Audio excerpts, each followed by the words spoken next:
This is day 2 or part 2 of me reading the AWS Well-Architected Framework AWS Whitepaper, and it's from November 2018. I'm in the section about operational excellency, and I'm just gonna stop now and then to comment on what I think it means, and this might not be so helpful for other people. It's mainly to motivate myself to read a lot of white papers, but I also figured there might be some value in it for other people because, as far as I know, there are no audio versions of these white papers unless you're having a computer read it for you. So, hope it helps someone, but otherwise, here goes. So the next question they are raising here is, how do you know that you are ready to support a workload? So we already covered that. So the next section here is on how to operate. Successful operation of a workload is measured by the achievement of business and customer outcomes. Define expected outcomes, determine how success will be measured, and identify the workload and operations metrics that will be used in those calculations to determine if operations are successful. Consider that operational health includes both the health of the workload and the health and success of the operations acting upon the workload. For example, deployment and incident response. I guess you don't want to only be doing health checks and things on the app, but also on the monitoring tools that are acting upon the app. Fortunately, if you have a fully managed service like CloudWatch monitoring your app, you won't need to worry too much about that going down.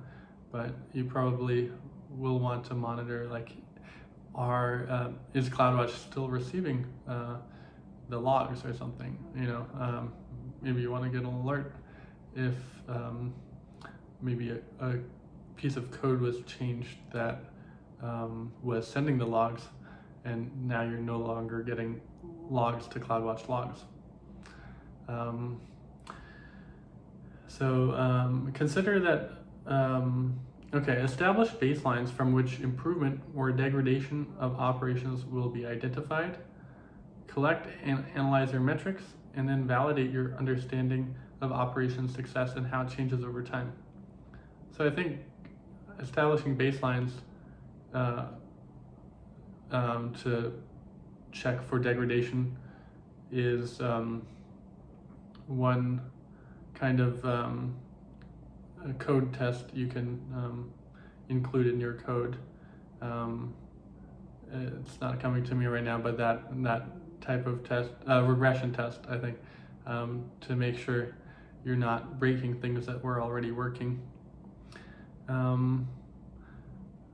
So use collected metrics to determine if you are satisfying customer and business needs and identify areas for improvement.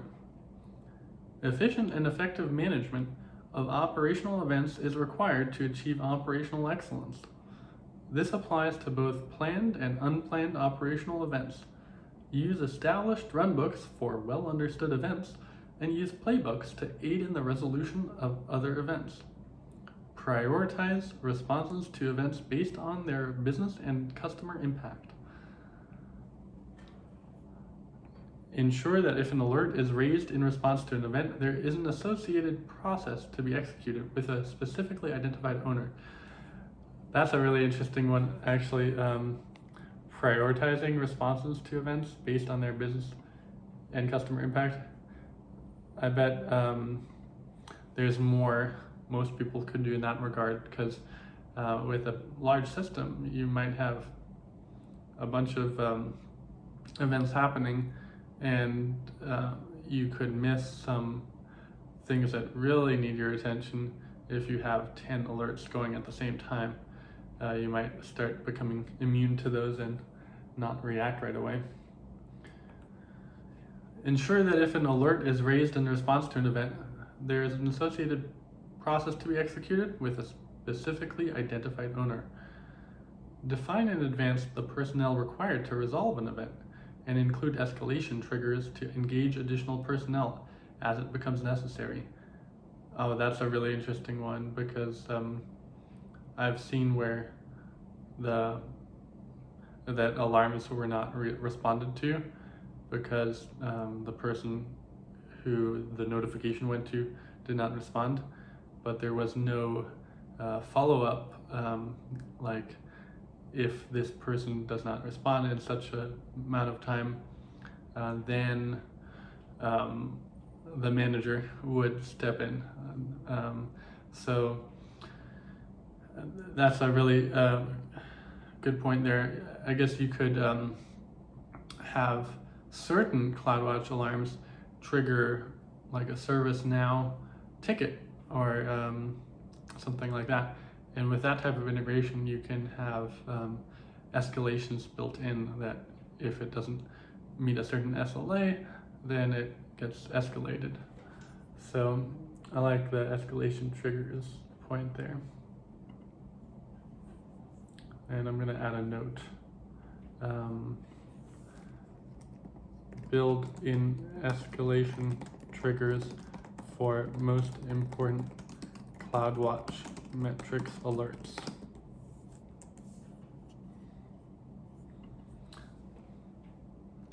As it becomes necessary based on impact, that is duration, scale, and scope. Oh yeah, that's interesting too. So you can also have escalation triggers not just based on how long it hasn't been answered, but maybe the memory was like 90% full and now it's 99% full, and at that point you want to have another escalation. So that's another thought.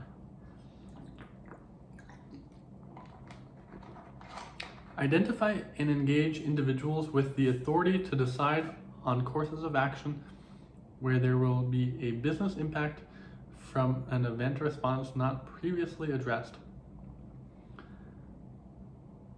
Communicate the operational status of workloads through dashboards and notifications that are tailored to the target audience. For example, customer, business, developers, operations, so that they may take appropriate actions, so that their expectations are managed, and so that they are informed when normal operations resume. Right, so you want to have different dashboards for developers than you do for non-technical stakeholders. Good point. I suppose for some things like that, you might want to use a QuickSight because you can create more colorful, more easily accessible dashboards where you can provide like a single sign-on login that immediately opens that dashboard instead of having to go into the AWS console.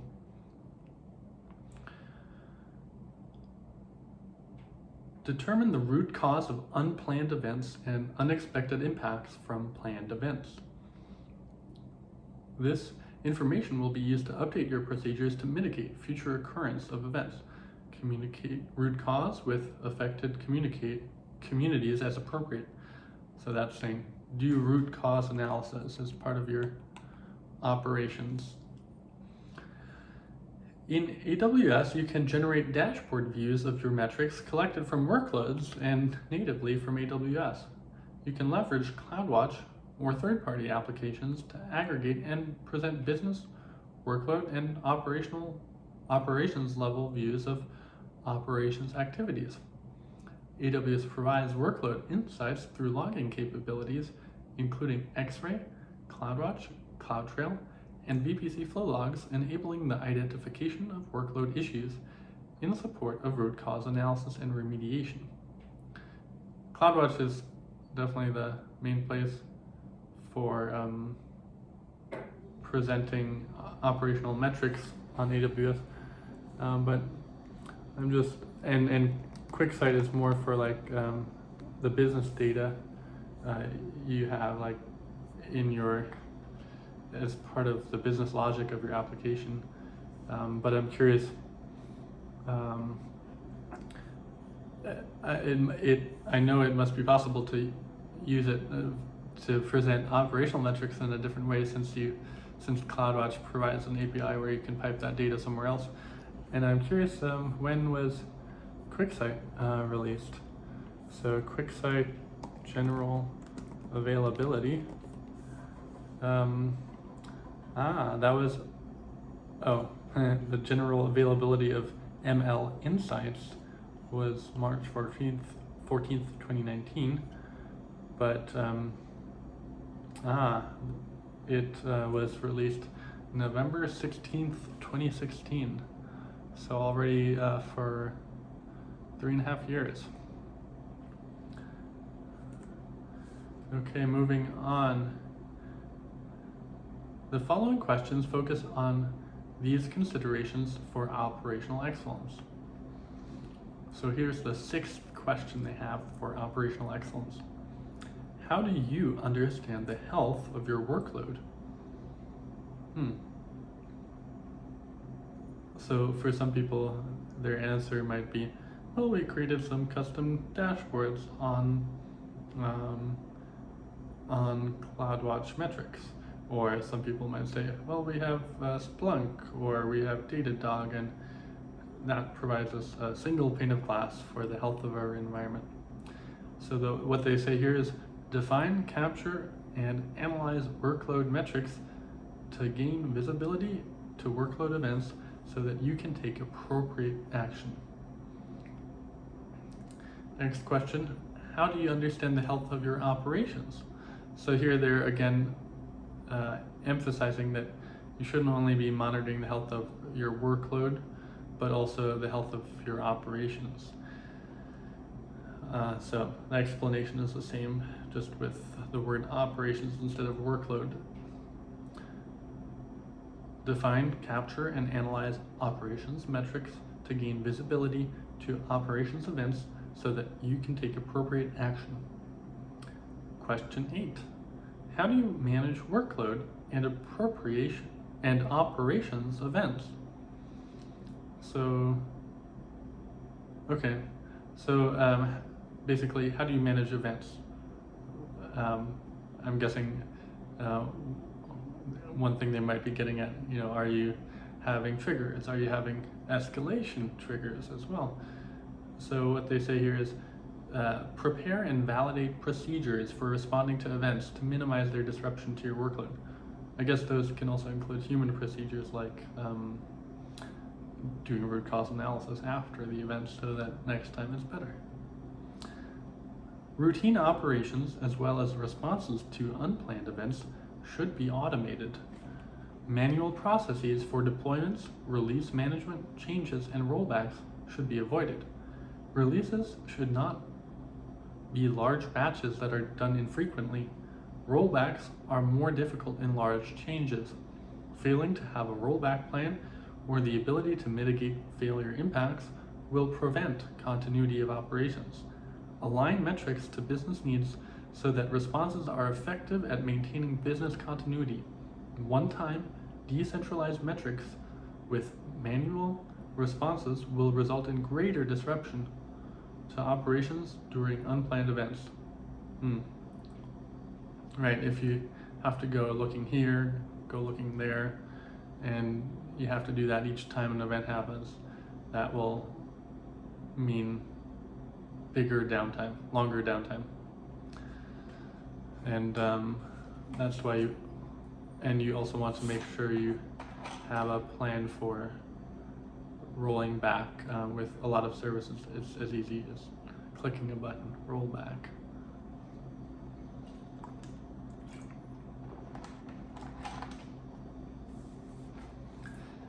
Evolve. So we finished the section on operate, and this is the section on evolve. Evolution of operation. Oh, I guess there were 3 sections for this: plan, operate, and evolve. Evolution of operations is required to sustain operational excellence. Dedicate work cycles to making continuous incremental improvements. Regularly evaluate and prioritize opportunities for improvement. For example, feature requests. issue remediation, and compliance requirements, including both the workload and operations procedures. Include feedback loops within your procedures to rapidly identify areas for improvement and capture learnings from the execution of operations. So I guess for any software you have, any software you're supporting, just plan ahead that you're going to spend a dedicated chunk of time for any one of those to regularly update that.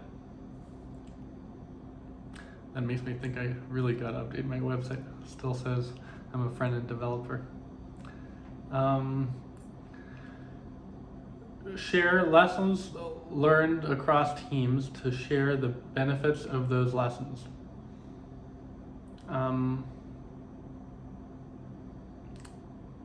Share lessons learned across teams to share the benefits of those lessons. Okay. Analyze trends within lessons learned and perform cross-team retrospective analysis of operations metrics to identify opportunities and methods for improvement. Implement changes intended to bring about improvement and evaluate the results to determine success. So what I see there is meetings. Have some meetings.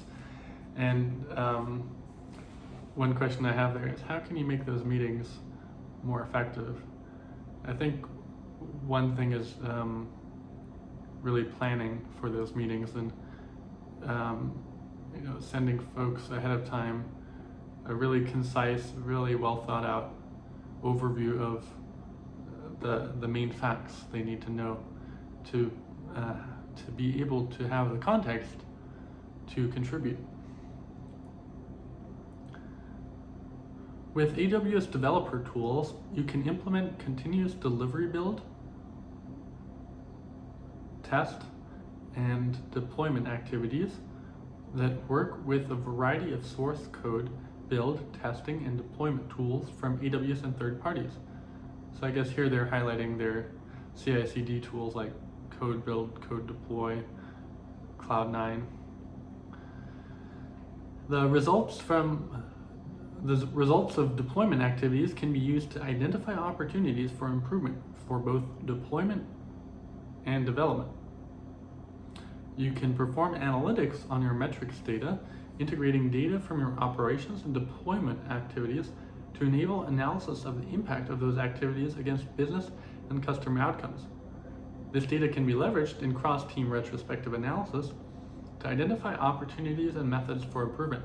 That's really interesting. So it's saying, like, have a way to track how your deployments impact customers.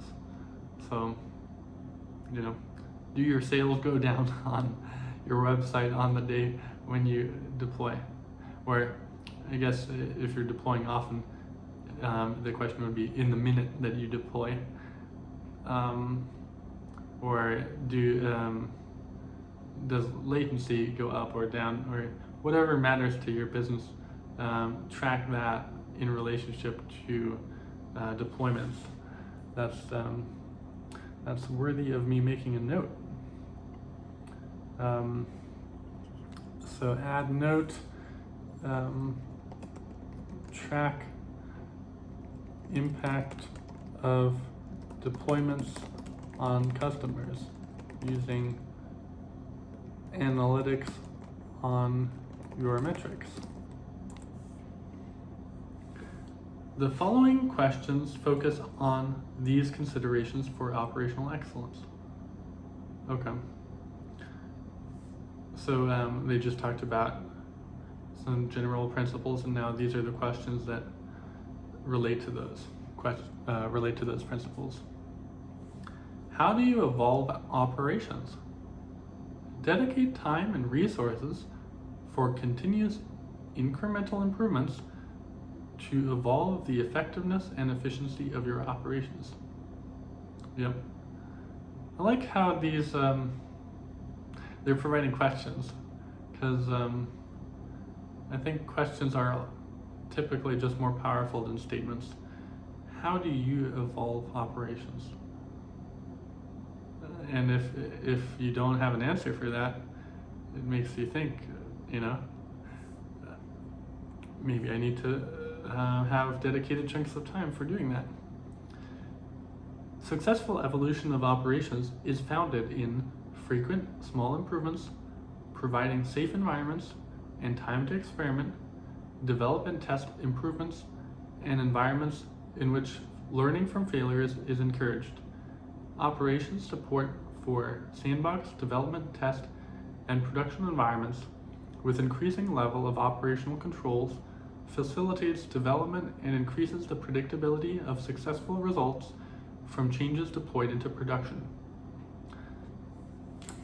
All this talk about how do you evolve your operations and dedicating time.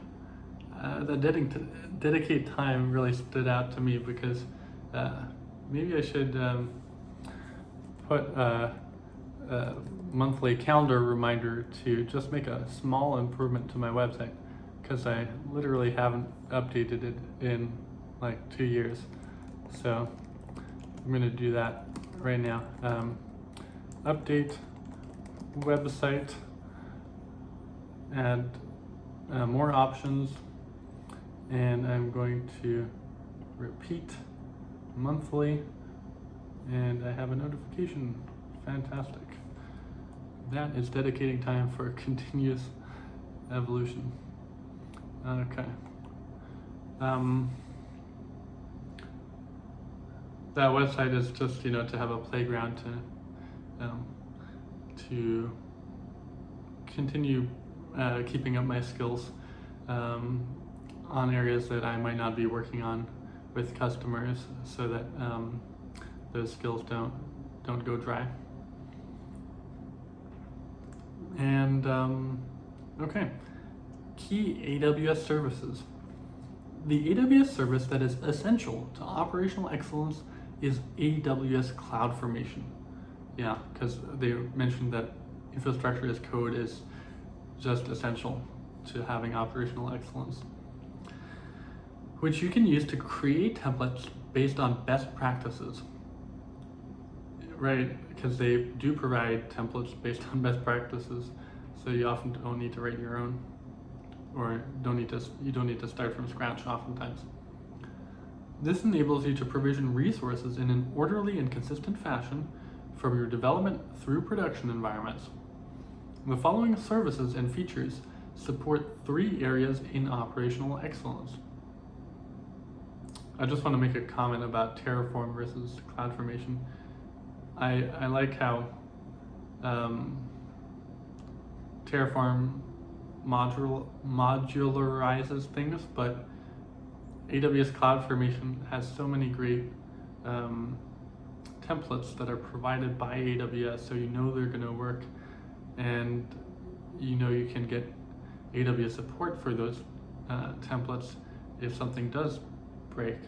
So that is definitely a big plus for CloudFormation. Prepare.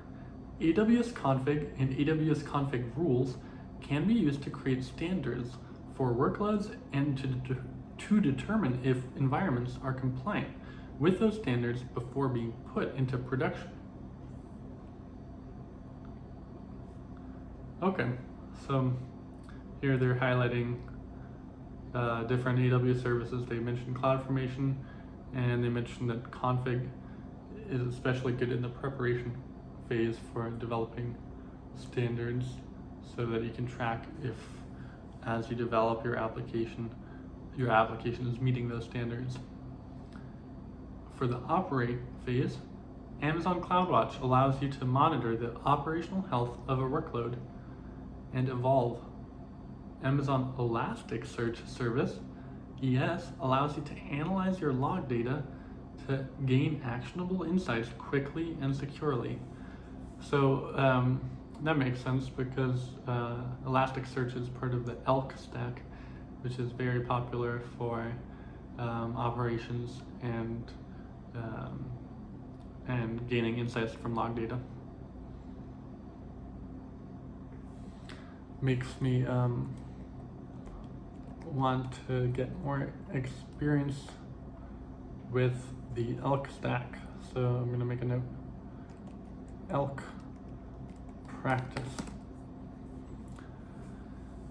Resources. Refer to the following resources to learn more about our best practices for operational excellence. So they have documentation on DevOps and AWS, a white paper on the operational excellence pillar, and a video about DevOps at Amazon. Okay, we finished one security pillar. One pillar of the AWS well-architected framework, and now we're moving on to the security pillar. The security pillar includes the ability to protect information, systems, and assets while delivering business value through risk assessments and mitigation strategies. The security pillar provides an overview of design principles, best practices, and questions. You can find prescriptive guidance on implementation in the security pillar white paper. Design principles. There are 7 design principles for security in the cloud. Okay, 7. That's very specific. I'm going to highlight that because that might be nice to be able to rattle those off and always keep those in mind. Let's see what they are. Implement a strong identity foundation. Implement the principle of least privilege and enforce separation of duties with appropriate authorization for each interaction with your AWS resources. Centralize privilege management and reduce or even eliminate reliance on long-term credentials. Okay, so that makes sense. They really hammer that home in every piece of documentation, so that makes sense. When you're adding a role to a Lambda or an EC2 instance as an instance profile, you want to only give that compute service exactly the permissions it actually needs. And the same goes for humans. And and then you want to lock down your security groups to exactly what's needed. So best thing is if you don't even do SSH and just connect via systems manager, and then you don't even have to open up port 22 to your IP address.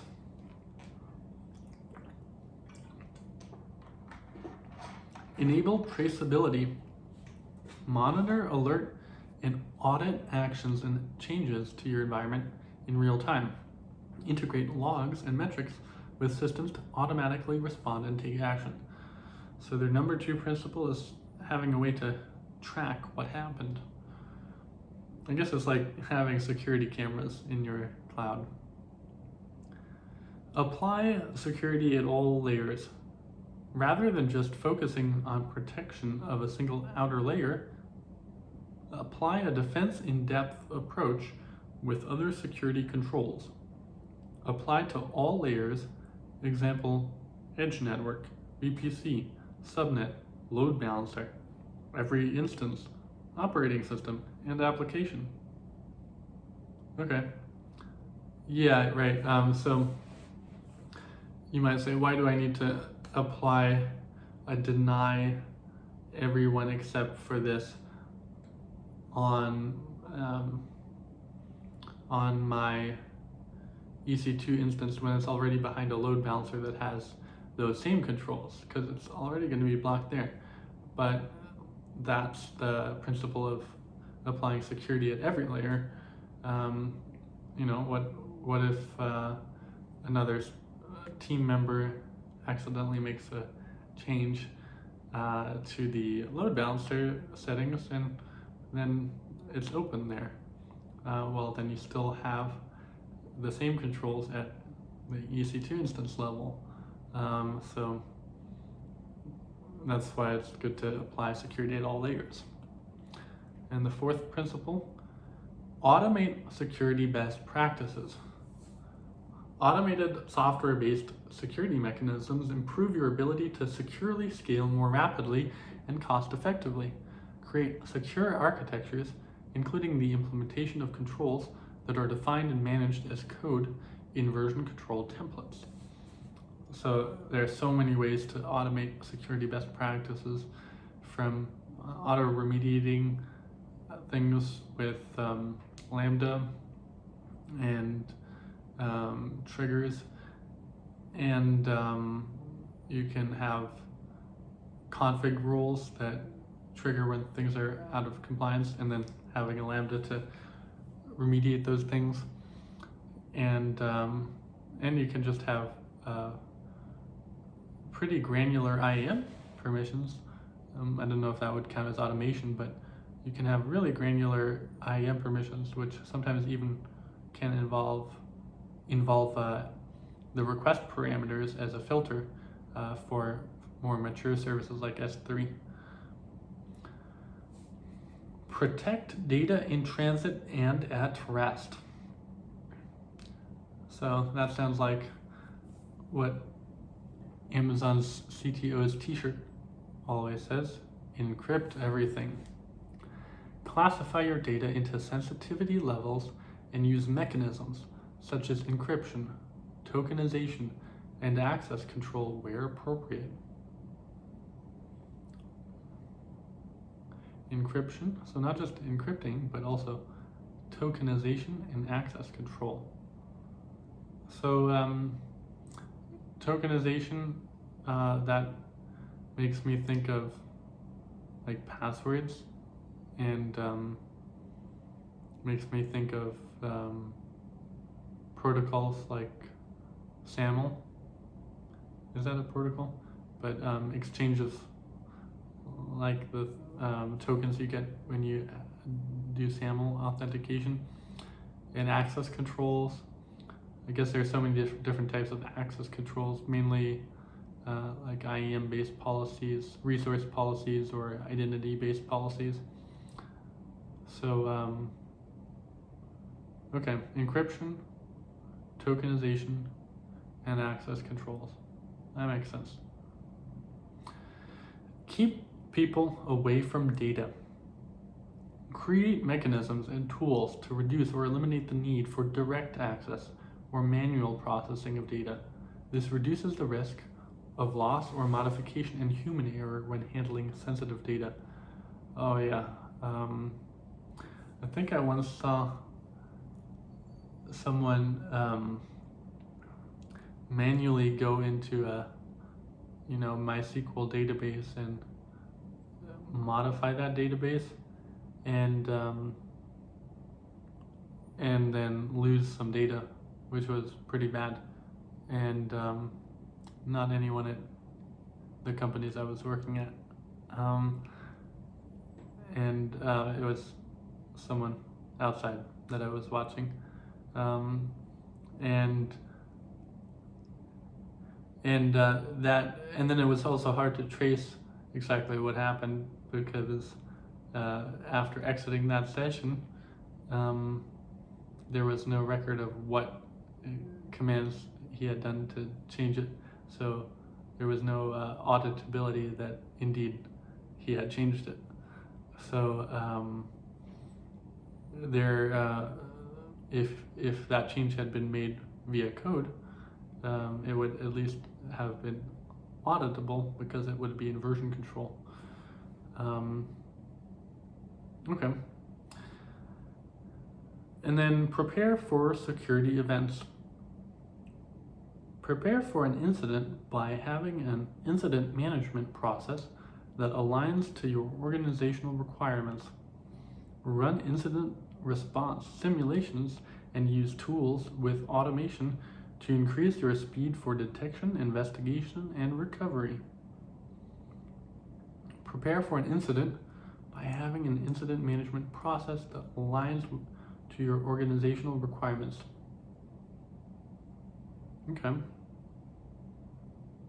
Okay, so that sounds like a human process. You want to do fire drills. I think you can summarize this as do fire drills in different ways, shapes, and forms that make sense for your organization. Definition. There are 5 best practice areas for security in the cloud. Identity and access management, IAM. Detective controls, infrastructure protection, data protection, and incident response.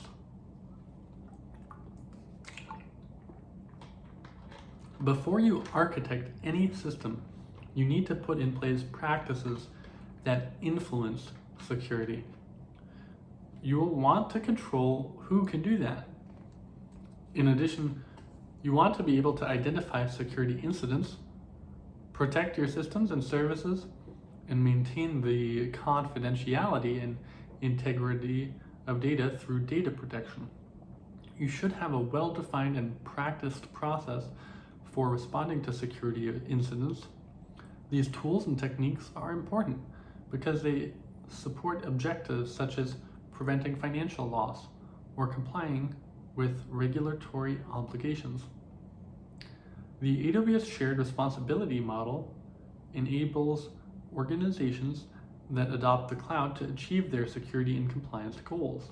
Because AWS physically secures the infrastructure that supports our cloud services, as an AWS customer, you can focus on using services to accomplish your goals. The AWS cloud also provides greater access to security data and an automated approach to responding to security events. Yeah, that's an interesting point. By using the cloud, you have greater access to security data because in your data center, you might not have that scope of access controls on every single resource as you do with AWS and the ability to log access and usage in such granular code-defined ways. Best practices, identity and access management. Identity and access management are key parts of an information security program, ensuring that only authorized and authenticated users are able to access your resources and only in a manner that you intend. For example, you should define principles, that is users, groups, services, and roles that take action in your account, build out policies aligned with these principles, and implement strong credential management. These privilege management elements form the core of authentication and authorization. So, define principles, build policies as they relate to each of those principles, and use strong credential management. In AWS, privilege management is primarily supported by the AWS Identity and Access Management, IAM, service, which allows you to control user and programmatic access to AWS services and resources. You should apply granular policies, which assign permission to a user, group, role, or resource. You also have the ability to require strong password practices, such as complexity level, avoiding reuse, and enforcing multi-factor authentication, MFA. You can use federation with your existing directory service. For workloads that require systems that have access to AWS, IAM enables secure access through roles, instance profiles, identity federation, and temporary credentials. Okay, so they provide a lot of options, including using your existing identity provider or using theirs. And if you use theirs, you can do MFA for free, unlike Azure where MFA costs money. And the following questions focus on these considerations for security. For a list of security questions, answers, and best practices, see the appendix. Okay, question number 1 for security. How do you manage credentials and authentication? So, if I were to build an app for myself, in a lot of cases, I would probably just say Cognito, because it's so well integrated into AWS. Might not be the best if you think in the future you might go off of AWS, but I think AWS is here to stay, and They're not going to suddenly raise prices or anything. That's not part of their philosophy. So I feel good about using Cognito for my own use. For existing customers, oftentimes they'll have some requirements like using Active Directory, and then you tie that in with one of AWS's Active Directory solutions.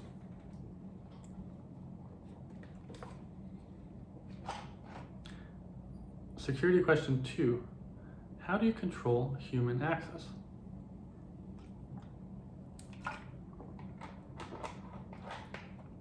Control human access by implementing controls in line with defined business requirements to reduce risk and lower the impact of unauthorized access. This applies to privileged users and administrators of your AWS account, and also applies to end users of your application. Security question 3. How do you control programmatic access? Control programmatic or automated access with appropriately defined, limited, and segregated access to help reduce the risk of unauthorized access. Programmatic access includes access that is internal to your workload and access to AWS-related resources. A lot of these things are, very common sense, but I think what this is trying to achieve is to put it all in one place, so that kind of like a checklist. So sure, these things are common sense, but you got to do them, and so it's good to drill them in and review them regularly using the well-architected framework. Credentials must not be shared between any user or system. User access should be granted using a least privilege approach with best practices, including password requirements and MFA enforced. Programmatic access, including API calls to AWS services, should be performed using temporary and limited privilege credentials, such as those issued by the AWS Security Token Service, STS. That's a good point, never store long-term credentials anywhere. If you can help it, because AWS provides the ability to have short-term credentials for a lot of their API calls. If you're using outside APIs, like, I don't know, what's that service that allows you to send texts to people? Or the Google Maps API. For those, you're probably going to have more long-term credentials. Detective controls. You can use detective controls to identify a potential security threat or incident. They are an essential part of governance frameworks and can be used to support a quality process, a legal or compliance obligation, and for threat identification and response efforts. So this is like install a security camera in all your cloud workloads and components. There are different types of detective controls. For example, conducting an inventory of assets and their detailed attributes promotes more effective decision making and lifecycle controls to help establish operational baselines. You can also use internal auditing and examination of controls related to information systems to ensure that practices meet policies and requirements, and that you have set the correct automated alerting notifications based on defined conditions. These controls are important reactive factors that you can help your organization identify and understand the scope of anomalous activity. The scope of anomalous activity is one thing AWS Macy does, and it allows you to alert based on that activity.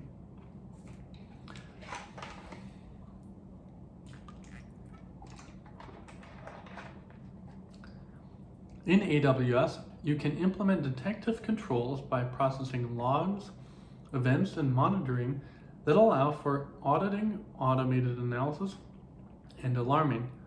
CloudTrail logs, AWS API calls, and CloudWatch provide monitoring of metrics with alarming, and AWS Config provides configuration history. Amazon GuardDuty is a managed threat detection service that continuously monitors for malicious or unauthorized behavior to help you to protect your AWS accounts and workloads. Service level logs are also available. For example, you can use S3 to log access requests. So a few of those service logs mentioned there, like CloudTrail logs and CloudWatch logs. Maybe not CloudWatch logs. Can be used in AWS Macie, I believe. So, oh no. So Macie is for discovering, protecting, and classifying sensitive data, whereas it does monitor for data access activity and anomalies in that activity as well. But GuardDuty also looks for anomalous activity. Right? It uses machine learning, anomaly detection, and integrated threat intelligence to identify and prioritize potential threats. GuardDuty analyzes tens of billions of events across multiple AWS data sources, such as CloudTrail, VPC flow logs, and DNS logs.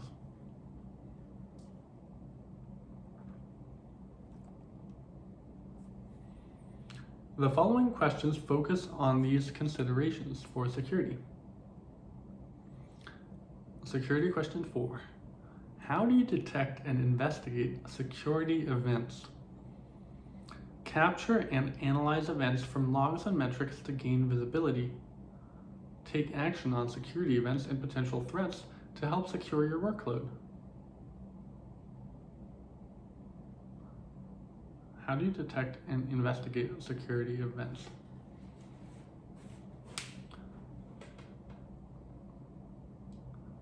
Yeah, so I guess that ties into using services like GuardDuty or custom third-party tools, and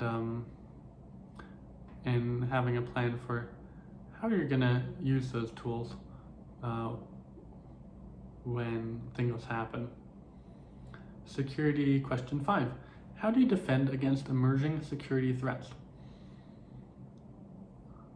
Staying up to date with AWS and industry best practices and threat intelligence helps you be aware of new risks.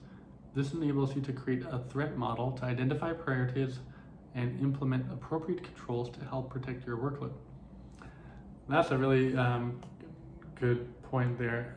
You don't want to only build the system and then let it sit there, because new threats are emerging all the time. So you want to have a plan to protect against new threats. That's one reason to use fully managed threat protection services like AWS Shield Advanced, especially because AWS is continuously improving that service on your behalf.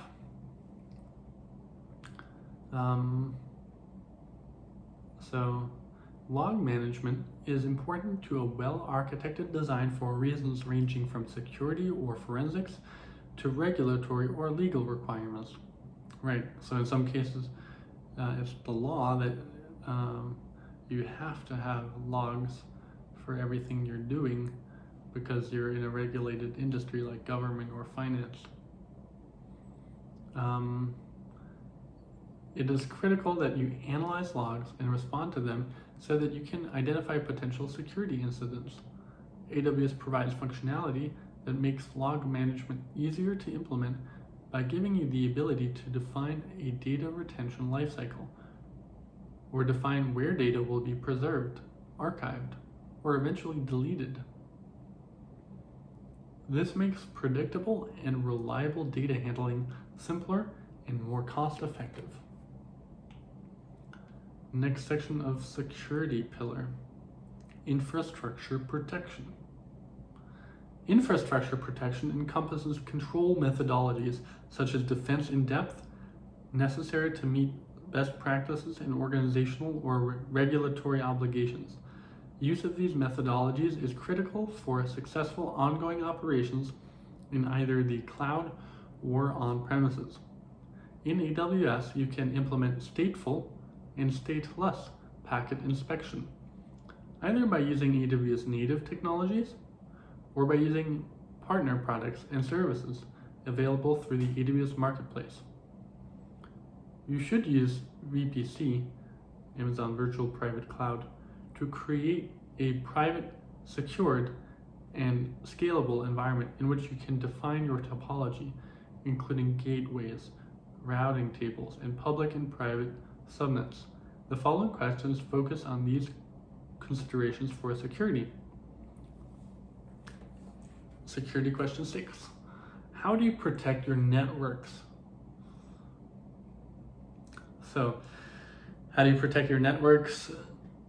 You can use the VPC controls like,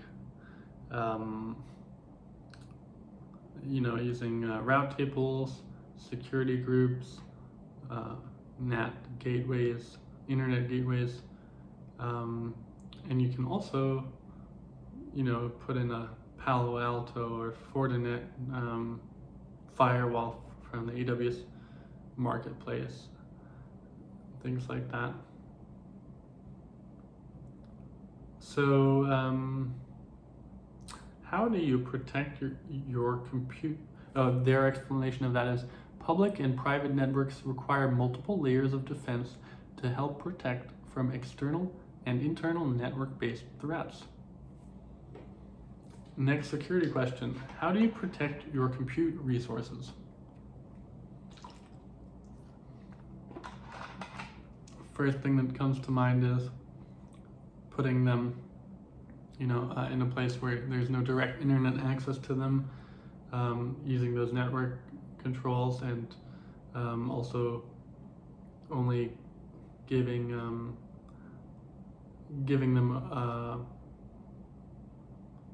only limited number of users or systems access to using those compute resources. So what they say for that is compute resources in your workload require multiple layers of defense to help protect from external and internal threats. Compute resources include EC2 instances, containers, AWS Lambda functions, database services, IoT devices, and more. Oh, okay. So when they said compute resources, I just always think of EC2 and Lambda, but of course there's also containers, that's obvious. But I thought it was interesting, they also include database and IoT devices as that, which makes sense.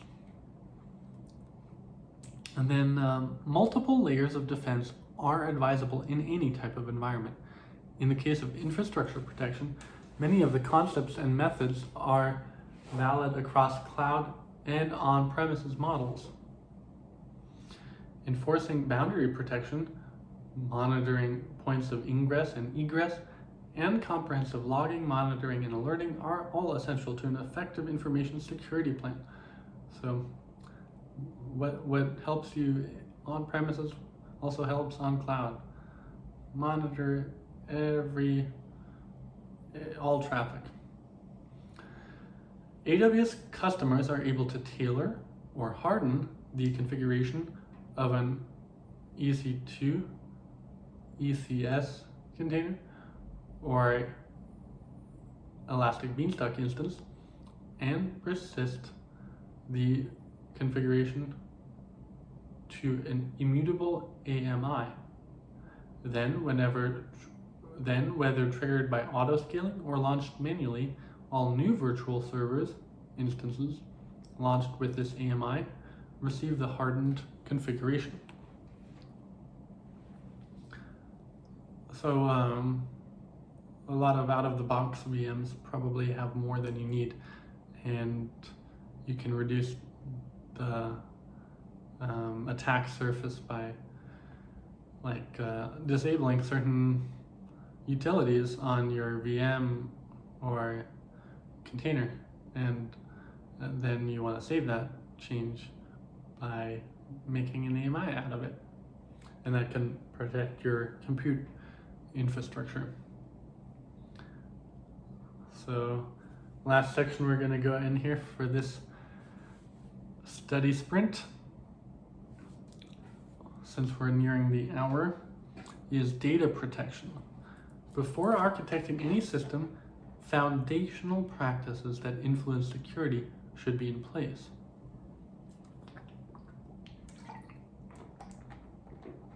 For example, data classification provides a way to categorize organizational data based on levels of sensitivity, and encryption protects data by way of rendering it unintelligible to unauthorized access. These tools and techniques are important because they support objectives such as preventing financial loss or complying with regulatory obligations. Encrypt. In AWS, the following practices facilitate protection of data. As an AWS customer, you maintain full control over your data. AWS makes it easier for you to encrypt your data and manage keys, including regular key rotation, which can be easily automated by AWS or maintained by you. Detailed logging that contains important content, such as file access and changes, is available.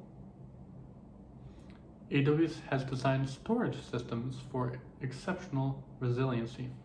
For example, Amazon S3 Standard, S3 Standard IA, S3 One Zone IA, and Amazon Glacier are all designed to provide 9 point, I think that the saying is 11 nines of durability, of objects over a given year. This durability level corresponds to an average annual expected loss of lots of zeros, 1% of objects, 0.000000001 of objects. Versioning, which can be part of a larger data lifecycle management process, can protect against accidental overwrites, deletes, and similar harm.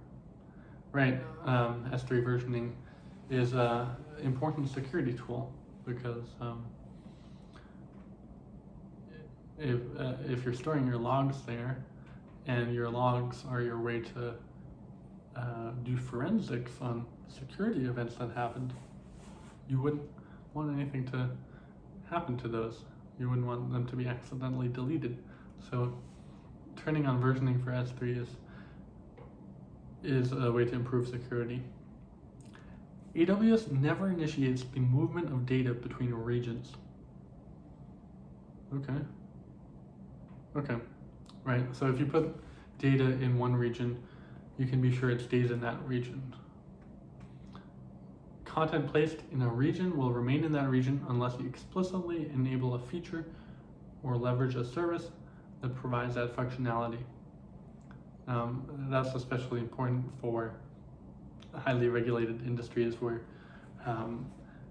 the data has to stay in a particular country or things like that. Okay, so I'll stop there. Next time we can go over, we're almost done with that section on data protection. 3 more questions that relate to data protection. How do you classify your data? Classification provides a way to categorize data based on levels of sensitivity to help you determine appropriate protective and retention controls. So I think tagging is a common way to handle that because you can, tag this is required log data, and then maybe it gets saved forever in Glacier or something, or this is 90-day data, or you might have, if you're in government, it might be like risk confidential or non-confidential, and then you have different retention policies or access controls that are automatically set based on those tags. Security question 9. How do you protect your data at rest? Protect your data at rest by defining your requirements and implementing controls, including encryption, to reduce the risk of unauthorized access or loss. How do you protect your data at rest? Okay, so encryption and access controls. Security question 10. How do you protect your data in transit? Protecting your data in transit by defining your requirements and implementing controls, including encryption, reduces the risk of unauthorized access or exposure. Right. You don't only want to encrypt at rest, but also in transit. AWS provides multiple means for encrypting data at rest and in transit. We build features into our services that make it easier to encrypt your data. For example, we have implemented server-side encryption, SSE, for Amazon S3 to make it easier for you to store your data in an encrypted form. You can also arrange for the entire HTTPS encryption and decryption process, generally known as SSL termination, to be handled by elastic load balancing. Cool. Okay, that's all for this session of reading and commenting and studying the AWS Well-Architected Framework, AWS Whitepaper from November 2018. And I will continue with the section on incident response next time. Thank you. Bye.